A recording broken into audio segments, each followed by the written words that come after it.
But ఇక్కడ sets విషయానికొస్తే మీరే చెప్పేసారు. 20కి పైగా సెట్స్ ఏసామని జెప్పేసి. అయితే నా చిన్న డౌట్ ఏందంటే విజయనగరం బ్యాక్‌డ్రాప్ గాని అంటే నేను నేల గురించి మాట్లాడుతున్నా. హుహు.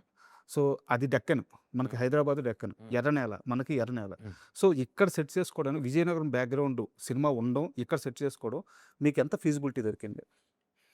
ఫీజిబిలిటీ వైస్ అంటే అండి, ఈ సినిమాకి ఫస్ట్ నుంచి అనుకుందేందంటే, అసలు మనం రెగ్యులర్ సినిమాలాగా ఫ్లోర్‌లో హ్మ్. వేయగూడదని. నేనేం మూవీ రెఫరెన్స్ తీయట్లేదు. హ్మ్. రీసెంట్‌గా వచ్చిన సినిమాలు మీకు చాలా సినిమాల్లో ఇది ఆర్టిఫిషియాలిటీ ఫీలింగ్ ఉంది. అవును. ఎక్కడో నేచురల్‌గా లేదు అనేటటువంటి ఒక ఫ్యాక్టర్స్ బయటపడ్డాయి. హ్మ్. అది వాంటెడ్‌లీ చేసిందేం గాదు. బట్ ఆ సెట్‌ని అలా డీల్ చేయడం వల్ల కనిపిచ్చింది. సో, అట్లాంటి ఆ మినిమమ్ ఫ్యాక్టర్‌లో గూడా మనం దొరికిపోకూడదు అనే దాంట్లో ప్రతి సెట్ లైవ్ లొకేషన్‌లో ఏసాం. హ్మ్. ఏ సెట్ గూడా మాములు స్టూడియో ఫ్లోర్‌లో ఏసి షూట్ చేసింది లేదు. Other than special song. So మిగతావన్నీ మనం లైవ్ లొకేషన్స్‌లోనే సెట్‌లేసుకున్నాం. ఓకే. ఎందుకేసుకున్నాము అంటే, మనకెక్కడో దగ్గర ఆ ఫ్యాక్టర్ వర్కౌట్ అవ్వాలి. హ్మ్. ఆ రియలిస్టిక్ ఫీల్ మిస్ అవ్వకూడదు అనేది.